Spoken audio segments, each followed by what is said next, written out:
Alors que les péchés blessent l'âme et lui donnent la mort, le sacrement de la confession lui redonne vie, guérit ses blessures, redonne vigueur à ses vertus, et cela, plus ou moins selon ses dispositions.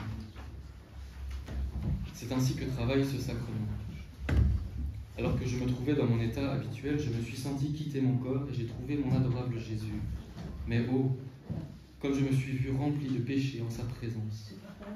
Intérieurement, j'ai senti un désir très fort de me confesser à notre Seigneur. Ainsi, me tournant vers lui, j'ai commencé à lui dire mes péchés. Il m'écoutait. Quand je finis, il se tourna vers moi avec un air plein d'affliction et me dit « Ma fille, s'il est grave, le péché est un poison et une étreinte mortelle pour l'âme. Non seulement pour l'âme, mais aussi pour toutes les vertus qui s'y trouvent. S'il est véniel, c'est une étreinte qui blesse et qui rend l'âme faible et malade, ainsi que les vertus qui s'y trouvent. Quel venin mortel est le péché! Seul, il peut blesser l'âme et lui donner la mort. Rien d'autre ne peut nuire à l'âme. Rien d'autre ne peut la rendre laide et haïssable devant moi. Seulement le péché. Comme il disait cela, j'ai compris la laideur du péché. J'ai ressenti une telle douleur que je ne sais pas comment l'exprimer. Jésus, me voyant toute torturée par la douleur, leva sa main droite et prononça les paroles de l'absolution. Puis, et il ajouta, le péché blesse l'âme et lui donne la mort. Le sacrement de la confession lui redonne vie, guérit ses blessures, redonne vigueur à ses vertus, et cela, plus ou moins, selon ses dispositions. C'est ainsi que travaille ce sacrement. Il me semblait que mon âme recevait une vie nouvelle. Après l'absolution de Jésus, je n'ai plus ressenti le trouble d'auparavant. Puisse le Seigneur être toujours remercié et glorifié. C'est bien ce qu'on avait dit là tantôt aussi, dans le sacrement de réconciliation, que nous recevons les grâces de guérison. Et ici aussi, donc vous voyez bien que le texte du livre du ciel est en parfaite concordance avec ce que le catéchisme enseignait aussi, que le Père Grégory nous a expliqué ce matin.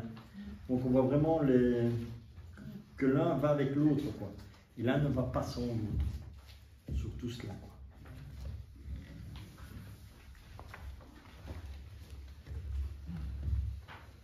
Je me réjouis beaucoup de la manière dont tu souffres.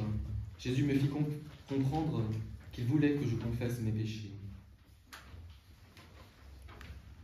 Pendant que j'étais très souffrante, mon aimable Jésus vint. Il mit son bras derrière mon cou, comme pour me soutenir. Étant tout près de lui, j'ai voulu adorer ses saints membres, en commençant par sa très sainte tête. À ce moment, il me dit « Ma bien-aimée, j'ai soif.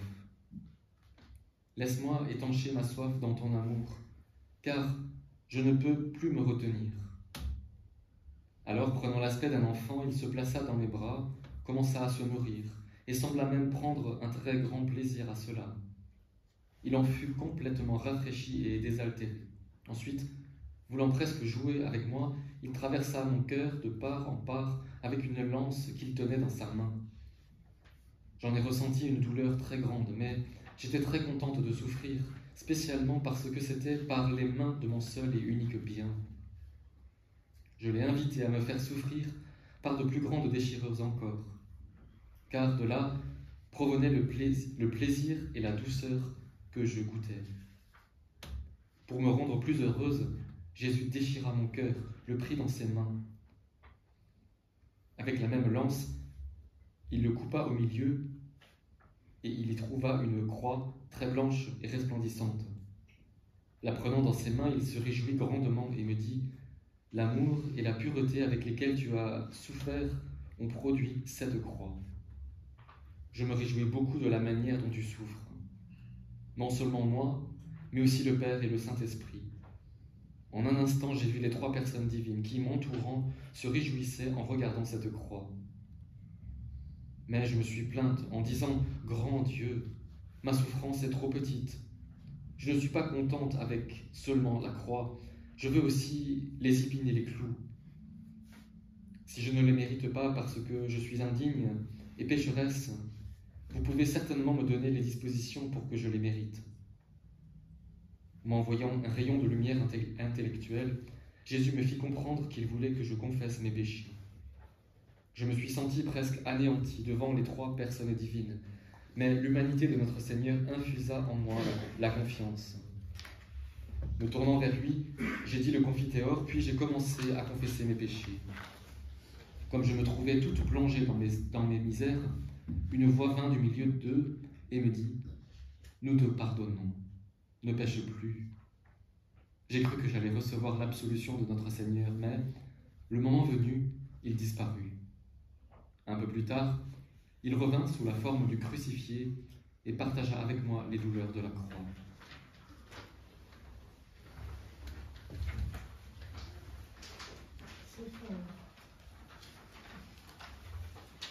Oui.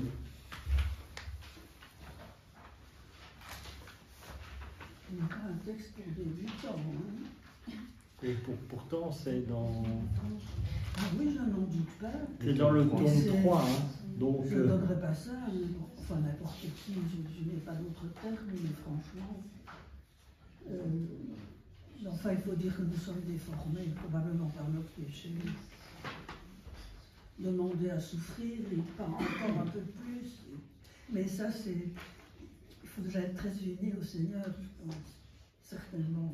Ben, il faut déjà savoir une chose, c'est que... Je suppose que vous le ressentez beaucoup plus fort. Dans notre vie, nous avons beaucoup de souffrances. Oui, c'est vrai. Mais si l'on souffre de nous-mêmes, il n'y a rien d'extraordinaire, il n'y a rien qui se passe. Mais encore une fois, j'en reviens comme là tantôt. Si nous les unissons aux souffrances du Christ, tout devient divin et devient extraordinaire. Et je dis, pourquoi est-ce que Louisa demande toujours à avoir des souffrances aussi? Parce que l'amour de Dieu surpasse tout. Ah ben et c'est pour être vraiment dans cette béatitude d'amour. Elle en est imprégnée. Voilà. Oui, mais c'est valable pour chacun d'entre nous. Voilà. Donc offrons simplement. C'est pas question, parce qu'il y a des gens qui disent aussi oui Richard, mais on demande, Louisa demande d'avoir des souffrances et tout ça.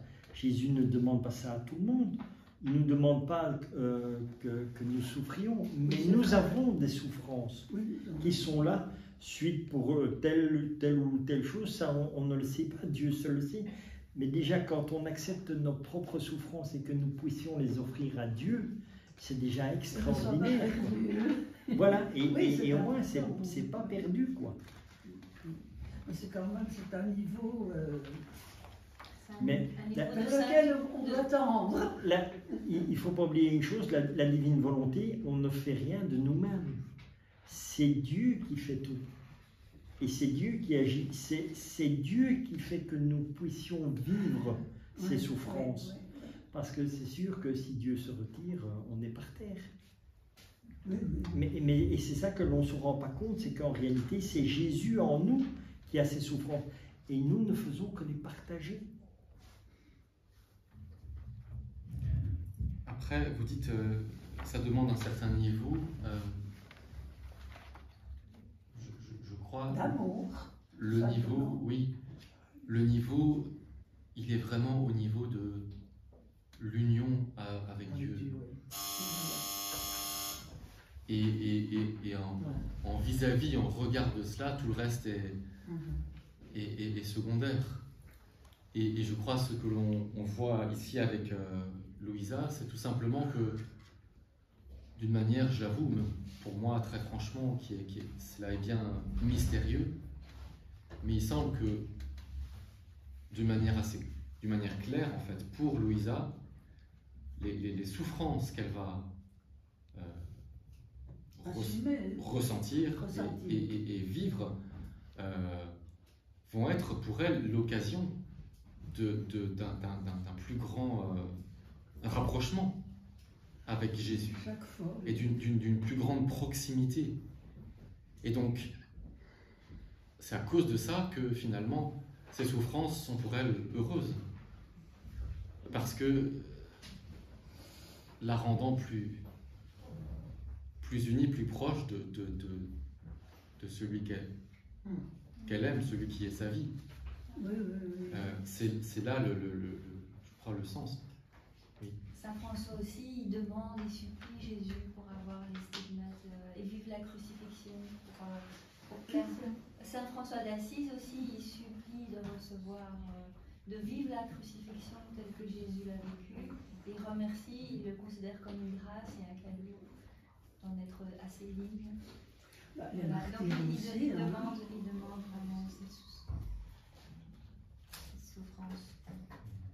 Nous, en tant qu'humains, en général, on repousse la souffrance, on l'évite, on la... Alors, oui, j'aurais une remarque à ça, c'est que autant Luisa Picaretta que François d'Assise sont des humains aussi. Hein. Ah, oui. Et donc, ça rejoint ce que disait Richard tantôt, c'est pour chacun d'entre nous. Ce sont des âmes prédestinées aussi. Prédestinés à quoi? À ces révélations, à cette sainteté. Mais à la sainteté, nous sommes tous appelés et d'une certaine manière prédestinés. En tout cas, le désir de Dieu pour nous, c'est la sainteté, réellement. Et ça ne l'est pas plus ou moins pour Saint François, ou pour vous, ou pour moi. Dieu nous veut tous saints, il nous veut tous auprès de lui. Alors, chacun sa manière, c'est vrai, mais il nous veut tous saints. Et la divine volonté, c'est plus facile d'être saint que Saint François d'Assise. Pourquoi? Parce que nous sommes saints, mais nous ne sommes pas saints de par nous-mêmes. Nous bénéficions de la sainteté de Jésus en nous. Et c'est ça que Jésus dit dans le livre du ciel et qui est extraordinaire, c'est que les saints dans la divine volonté sont plus hauts que les saints qui étaient avant nous. Pourquoi? Parce que les saints, comme on prend Padre Pio ou Saint François d'Assise ou quoi, ils ont eu la sainteté humaine parce qu'ils ont eu par les vertus et tout ça, qu'ils ont monté à des sommets.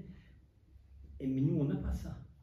On n'en a pas besoin parce que Jésus, il dit, comme vous n'avez rien fait de bon, il dit, moi je vous donne la grâce, si vous me permettez, je viens faire en vous tout ce qui doit être fait. Et c'est Jésus agissant en nous qui fait que nous allons être saints, mais pas saints de nous parce qu'on n'a aucun mérite, mais nous allons, comme on dit, on vole au ciel. Mais c'est pour tous, c'est une grâce. Bien sûr, c'est la grâce pour tous. Il y a un moment donné, dans le livre du ciel, Jésus dit, vous êtes des petits Jésus. Allez dire ça à quelqu'un, vous êtes un petit Jésus, vous allez vous faire lapider. Hein. Je vous le dis d'avance parce que ça m'arrive à moi. Et bon, c'est toujours quelque chose avec lequel j'aime bien rigoler avec les gens, mais c'est vrai parce que je dis, je suis un petit Jésus. Alors on dit, oh, puis on dit c'est de l'orgueil, mais je ne suis pas un petit Jésus parce que je l'ai décidé. Non, non, c'est uniquement parce que Dieu agit en moi. Et c'est ça qu'il fait et qu'il donne. Mais ça implique quand même notre part au niveau de l'abandon et de la confiance. Tout à fait, c'est ça. Bien sûr, mais c'est pour ça que je te dis, tu dois donner ta volonté. Évidemment, on peut lui demander. Si tu ne lui donnes pas ta volonté, c'est sûr que tu n'y arrives pas. Jésus dit l'intention suffit, je fais le reste. Donc, mais aie confiance dans ce que Jésus, il a dit. C'est comme dans l'Évangile, les gens ne croient pas dans ce que Jésus dit. C'est pour ça que ça ne fonctionne pas. Quand Jésus disait tes péchés te sont pardonnés et qu'on entend même les Scriptures le côté qui dit il n'y a que Dieu qui peut pardonner, alors que Dieu il est là. Et c'est lui qui fait tout. Au fond, on a été mal enseigné. Exactement. Et Jésus le dit quand il dit dans l'Évangile le royaume des cieux est parmi vous. Pourquoi? Parce qu'il est là. Maintenant, le royaume des cieux il est toujours là. Hein, puisqu'il y a la divine volonté. Et la divine volonté, elle est en chacun d'entre nous. Voilà. Donc tout ça, ça n'a rien d'extraordinaire. Aux gens, ça paraît waouh, et ça n'a rien d'extraordinaire. C'est normal. Et c'est tellement normal et tellement simple que tout le monde dit oh, c'est pas possible. En fait, le problème, c'est qu'on cherche toujours à l'extérieur. Voilà. On ne va jamais en nous. Parce que Dieu nous dit, Jésus nous dit, le royaume de Dieu est en vous. Voilà. Et ça a déjà été dit dans les évangiles et tout, hein, donc ça c'est rien de nouveau, quoi.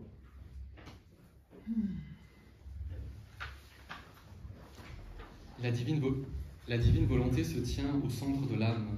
Elle donne vie au sacrement. J'avais informé mon confesseur que Jésus m'a dit que la divine volonté se tient au centre de l'âme et que, diffusant ses rayons comme un soleil, elle donne lumière à l'esprit, sainteté aux actions, force aux pas, vie au cœur, puissance aux paroles et à tout, et qu'elle se tient là aussi pour que nous ne puissions pas lui échapper et pour être continuellement à notre disposition. Jésus m'a aussi dit que la divine volonté est en avant de nous, en arrière de nous, et à notre droite, à notre gauche, et partout, et qu'elle sera aussi au centre de nous, au ciel. Le confesseur, quant à lui, soutenait que c'était plutôt la très sainte Eucharistie qui est au centre de nous. Jésus vint et me dit : « Ma fille, je me tiens au centre de votre âme pour que la sainteté soit facile à réaliser et qu'elle soit accessible à tous, dans toutes les conditions, dans toutes les circonstances et n'importe où.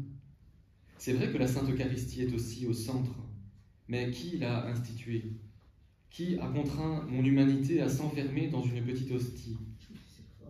N'est-ce pas ma volonté? Ma volonté a la suprématie sur tout.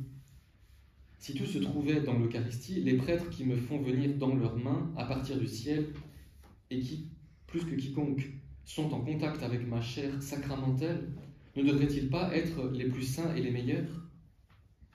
Cependant, plusieurs sont les pires. Pauvre de moi, comment me traitent-ils dans la Sainte Eucharistie? Et les nombreuses âmes qui me reçoivent, même à tous les jours, ne devraient-elles pas être toutes des saintes si l'Eucharistie était suffisante? En réalité, et cela est à faire pleurer, beaucoup de ces âmes restent toujours au même point, vaines, irascibles, pointilleuses, etc. Pauvre Eucharistie, comme elle est déshonorée. Par contre, on peut voir des mères qui vivent dans ma volonté sans pouvoir me recevoir à chaque jour, à cause de leurs conditions, non pas qu'elles le désirent, mais qui sont patientes et charitables, et qui dégagent la fragrance de mes vertus eucharistiques. Ah, c'est ma volonté en elles qui compense pour mon très saint sacrement. En fait, les sacrements produisent des fruits selon que l'âme est ajustée à ma volonté. Et si l'âme n'est pas ajustée à ma volonté, elle peut recevoir la communion et rester l'estomac vide, aller à confesse et rester sale. Une âme peut venir devant ma présence sacramentelle, mais si nos volontés ne se rencontrent pas, je serai comme mort pour elle. Ma volonté seule produit tous les biens. Elle donne vie aux sacrements eux-mêmes. Ceux qui ne comprennent pas cela montrent qu'ils sont des bébés en religion.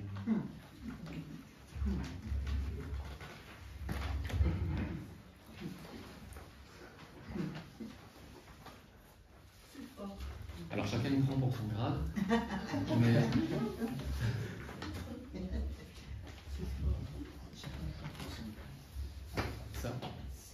ça rejoint bien une réalité très profonde que déjà disait Jésus. C'est dans le cœur. On disait ce matin par rapport au péché, que ce soit un acte, plus grand crime ou simplement une simple pensée, c'est d'abord dans le cœur que la réalité se joue. Et donc oui, les sacrements nous donnent véritablement la grâce de Dieu, mais après notre disposition, elle conditionne d'une certaine manière leur fécondité en nous. Et c'est vrai que Dieu n'impose pas magiquement la sainteté ou la vertu. Oui, nous gardons notre pouvoir de volonté. Si nous voulons réellement lui faire confiance et nous abandonner à lui, alors il agit. Et si nous ne voulons pas, très respectueusement, il nous laisse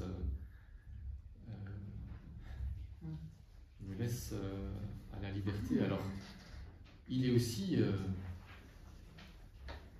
amoureux, quoi. Il est amoureux de, comme on disait avant, la perte d'une seule âme lui cause les plus grandes souffrances.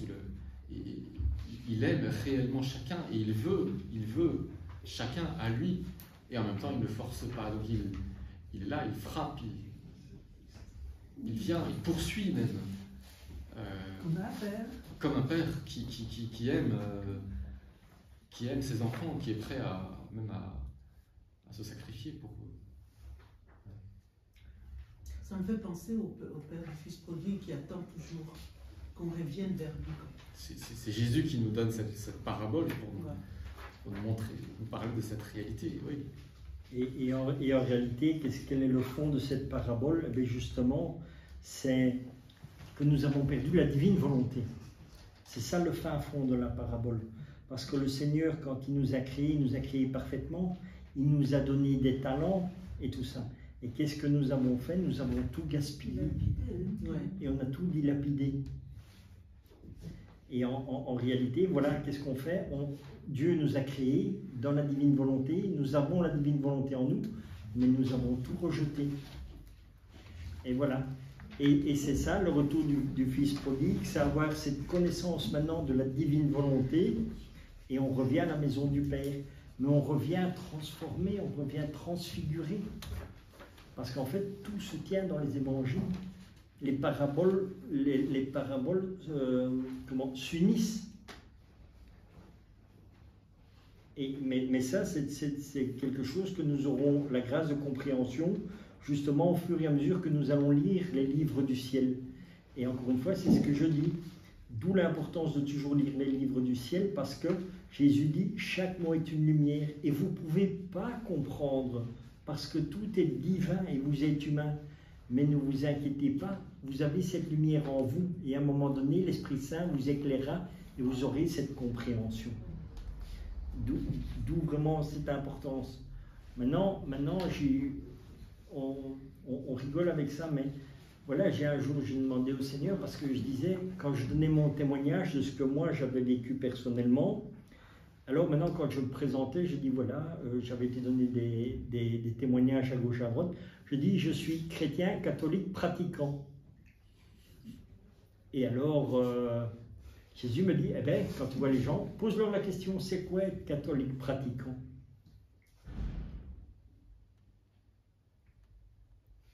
Être engagé, vivre les Dans les évangiles, les béatitudes. Catholique pratiquant, c'est prier honnêtement, sincèrement avec le Seigneur, l'aimer de tout son cœur. Et quand on va à la messe, je vais à la messe, je vais pour Dieu, je prie le Seigneur. Voilà. Tu vois, tout ça, ce sont des réponses humaines où on cherche à savoir pourquoi. Parce que je vais à la messe tous les jours, parce que je vais au sacrement, parce que je fais mon rosaire, donc je suis un bon chrétien. Et Jésus m'a dit, non, c'est pas ça. Être vraiment un bon catholique pratiquant, c'est quoi? C'est connaître Jésus, tout simplement. C'est vivre avec lui. C'est ça être un bon. Parce que vous pouvez aller pendant 20 ans à la messe, vous pouvez prier votre rosaire tous les jours, et votre cœur est rempli de haine. Vous pouvez aller pendant 20 ans à la messe, toutes les semaines à la confession, et il n'y a absolument rien qui va changer. Parce que tout est fait humainement. Et c'est ça que Jésus dit. Il dit, c'est pas le fait d'aller tous les jours à la messe, c'est le fait de me connaître, c'est le fait de partager ta vie avec moi. Voilà ce que Jésus m'a dit.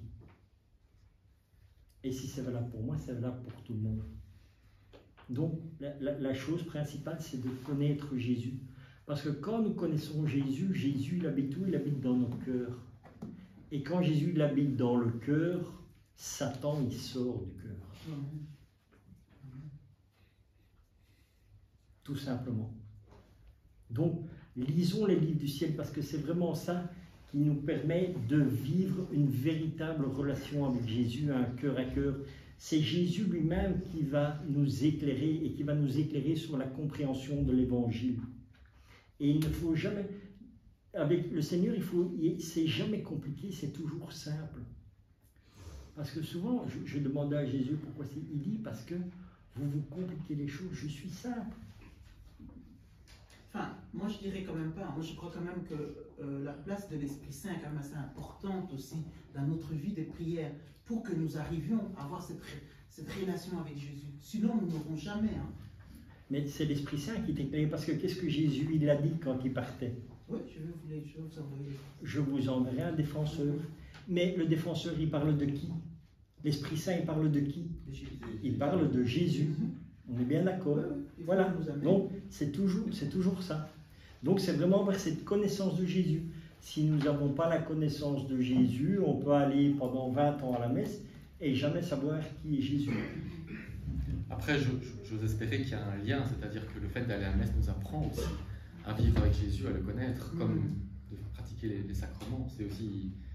Voilà, c'est bien sûr. C'est la nourriture quand même, c'est la nourriture vers le ciel. Hein. Bien sûr, et c'est pour ça que c'est important d'aller à la messe et d'aller au sacrement. Mais là, on va se rendre vraiment compte qu'avec Jésus, tout va prendre un autre sens, quoi, va devenir sincère. C'est vrai qu'avec ça, on découvre que finalement, aller à la messe, c'est pas juste je fais ma petite heure et puis c'est fini, quoi. Voilà. C'est d'une certaine manière apporter, offrir toute ma vie. Dans l'offrande du sacrifice sur l'autel, j'apporte tout ce que je suis. Et je me donne vraiment. Quand je participe à l'Eucharistie, l'Eucharistie c'est Jésus qui s'offre, qui se livre pour nous. Et si j'y participe pleinement, ben je m'offre avec lui. Et donc je reste pas... je ne peux pas rester dehors, enfin je ne peux pas rester distant. Et voilà, c'est toute ma vie qui s'engage dedans. Ouais. J'ai eu une image maintenant, comme ça, on est comme des GSM, hein, en allant vide et en allant à l'Eucharistie, on branche, c'est comme on est branché à Jésus pour se remplir de lui, hein, de cet amour qu'on doit répartir après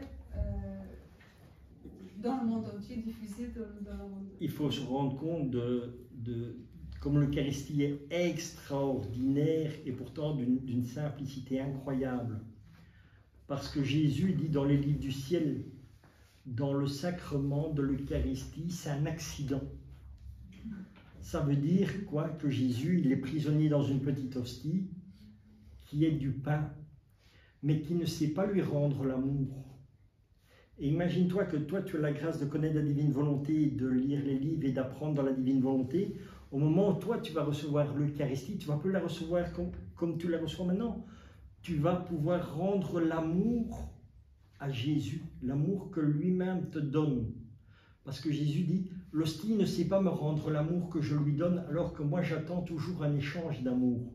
Mais quand tu as l'Eucharistie en toi, tu deviens aussi Eucharistie. Tu dis, Seigneur, l'amour que tu as mis dans ce pain et ce vin pour moi, pour me sauver, je te le rends. Et je rends grâce au Père avec ça. Tu redonnes l'amour à Dieu, mais tu donnes l'amour de Dieu et pas le tien. Et c'est ça qui est extraordinaire.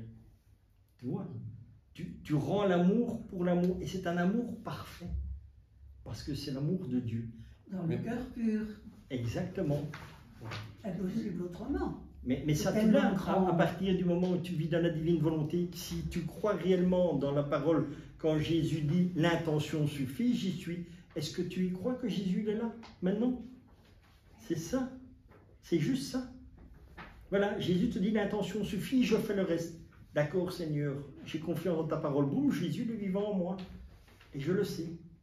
Ça ne va rien m'apporter d'extraordinaire à gauche, à droite. Non, Jésus est vivant dans mon cœur. Merci, Seigneur. Et quand je vais aller à l'Eucharistie, je vais... Essayons de ne pas le perdre. Voilà. C'est ça. Il suffit de lire les livres du ciel et de continuer. Ne t'inquiète pas, le Seigneur, il ne va pas te faire marche arrière. Il l'a toujours pour t'amener plus loin. On a une petite précision, l'hostie consacrée est Jésus lui-même. Bien sûr. Ouais. Alors, continue. Je vois l'heure qui avance. C'est moi qui vais devoir aller à l'église à 16h. Les vertus de la croix. Le renoncement à notre volonté personnelle. Durant quelques jours, Jésus a continué à se manifester de la même façon, ne voulant pas se détacher de moi. On aurait dit que le peu de souffrance déversée en moi l'attirait tellement qu'il ne pouvait s'éloigner de moi. Ce matin, il a déversé un peu plus d'amertume de sa bouche à la mienne, puis il m'a dit « La croix dispose l'âme à la patience. Elle unit le ciel à la terre, c'est-à-dire l'âme à Dieu. La vertu de la croix est puissante. Quand elle entre dans une âme, elle a le pouvoir d'éliminer la rouille de toutes les choses du monde. La croix amène l'âme à considérer les choses de la terre comme ennuyantes, dérangeantes et méprisables. Elle lui fait goûter la saveur et les délices des choses célestes. Cependant, peu d'âmes reconnaissent les vertus de la croix. Par conséquent, on la déteste. Par ces propos de Jésus, que de choses j'ai comprises concernant la croix. Les paroles de Jésus ne sont pas comme les nôtres, dont on ne comprend que ce qui est dit. Un seul de ces mots répand une lumière tellement intense en nous qu'on pourrait passer toute la journée en profonde méditation pour la comprendre. Par conséquent, vouloir tout dire serait trop long et je ne puis le faire. Un peu plus tard, Jésus est revenu. Il avait l'air un peu affligé. Je lui en demandai la raison. Il m'a fait voir plusieurs âmes dévotes et il m'a dit « Ma fille, ce que j'aime dans une âme, c'est qu'elle se départisse de sa volonté personnelle. Alors seulement, la mienne peut s'investir en elle, la diviniser et la faire mienne. Regarde ces âmes qui s'affichent comme pieuses quand tout va bien, mais qui, à la moindre contrariété par exemple, si leurs confessions ne sont pas assez longues ou si le confesseur leur déplaît, perdent la paix. Certaines en arrivent même à ne plus vouloir rien faire, ce qui montre clairement que ce n'est pas ma volonté qui domine en elles, mais la leur. Crois-moi, ô ma fille, elles ont choisi la mauvaise voie. Lorsque je vois des âmes qui désirent vraiment m'aimer, j'ai bien des façons de leur accorder ma grâce. C'est pitoyable de voir Jésus souffrir pour de telles personnes. J'ai fait de mon mieux pour le consoler, puis tout s'est terminé. Raisons pour lesquelles les églises sont désertes et les ministres dispersés. Pendant que j'étais dans mon état habituel, mon toujours aimable Jésus se montra très affligé et je lui dis « Mon amour, qu'est-ce qui t'afflige tant ?» Il me répondit « Hélas, ma fille, quand je permets que les églises soient désertes, les ministres dispersés et les messes en diminution, cela signifie que les sacrifices sont des offenses pour moi, les prières des insultes, les adorations des irrévérences, les confessions des passe-temps sans fruit. Ne trouvant plus ma gloire, mais plutôt des offenses en retour des bénédictions que je donne, j'arrête ces dernières. Ces départs de mes ministres indiquent aussi que les choses ont atteint leur point culminant. Les châtiments seront multipliés. Comme l'homme est dur, comme l'homme est dur.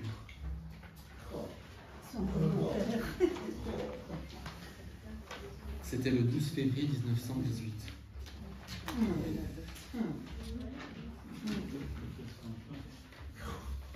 Hérode se moqua de Jésus. Comment les créatures renouvellent les peines de Jésus. L'humanité de Jésus, avec ses actes réalisés dans sa volonté, a préparé la place pour nos propres actes dans sa volonté. Je méditais sur la passion quand je vis mon doux Jésus dans le palais d'Hérode, habillé comme une aliénée, comme un aliéné. Il me dit, « Ma fille, ce n'est pas seulement là que j'ai été habillé comme un aliéné et tourné en dérision. Les créatures continuent de me faire souffrir de cette manière. En effet, toutes sortes de personnes persistent à se moquer de moi. Si une personne va en confession et qu'elle n'a pas l'intention de ne plus m'offenser, elle se paye ma tête. Si un prêtre entend les confessions, prêche et administre les sacrements, mais que sa vie ne correspond pas aux mots qu'il dit, ni à la dignité des sacrements qu'il administre, il accumule les moqueries contre moi. Pendant que je renouvelle la vie par les sacrements, on me ridiculise et me bafoue. Avec leur profanation, ils me fabriquent des vêtements pour m'habiller comme un aliéné. Si des supérieurs demandent des sacrifices à leurs subordonnés, ou la pratique des vertus, des prières, de la générosité, et qu'au contraire, ces derniers vivent une vie de confort, de vice et d'égoïsme, là encore on se moque de moi. Si les dirigeants civils et ecclésiastiques insistent sur l'observance de la loi, alors qu'eux-mêmes la transgressent, ils se moquent de moi. Que de plaisanteries on se permet contre moi. Il y en a tant que j'en suis fatigué, surtout quand, sous l'apparence du bien, on distille le poison du mal. On se paye ma tête comme si j'étais un amusement ou un passe-temps. Mais ma justice, tôt ou tard, ridiculisera et punira sévèrement ceux qui se moquent ainsi de moi. Tu dois prier et faire réparation pour leurs moqueries qui me causent tant de peine, ces moqueries qui m'empêchent d'être reconnu pour ce que je suis. Plus tard, se montrant de nouveau à moi, alors que j'étais complètement absorbé dans la divine volonté, il me dit « Très chère fille de ma volonté, j'attends anxieusement que tu te fusionnes dans ma volonté. Tout comme moi, je pensais dans ma volonté, ainsi mouler tes pensées dans ma volonté. Également, j'ai moulé tes actes dans ma volonté, suivant mon habitude d'agir. Les choses que j'ai réalisées, je ne les ai pas accomplies pour moi-même, puisque je n'en avais pas besoin, mais pour toi et les autres. Ainsi donc, je vous attends dans ma volonté, afin que vous veniez occuper les places de mon humanité, que mon humanité y a préparées pour vous. Suivez mes propres exemples, je suis content et je reçois une grande gloire quand je vous vois accomplir les mêmes choses que j'ai réalisées dans mon humanité.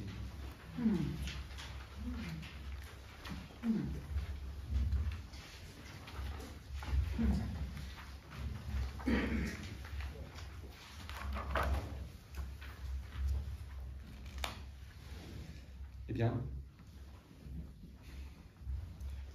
comme je dois aller à l'église, je veux dire un grand merci à Richard pour l'organisation de cette journée, le choix de tous ces textes. Merci à chacun de vous aussi pour votre attention, vos prières. Le dernier mot était, je crois, bien choisi. C'est notre Seigneur qui nous dit « Je vous attends dans ma volonté ». Voilà. Et peut-être tu veux dire un ou l'autre petit mot. Il va y avoir un joli petit sac qui va circuler. C'est, voilà, comme vous le savez, hein, pour couvrir les frais de la journée et pour la mission de Richard. Voilà, pour annoncer la divine volonté. Et surtout, on rend grâce à Dieu parce que c'est lui qui fait tout. Donc voilà, moi je serai à l'église pour les confessions. Peut-être si tu as encore un autre mot à dire.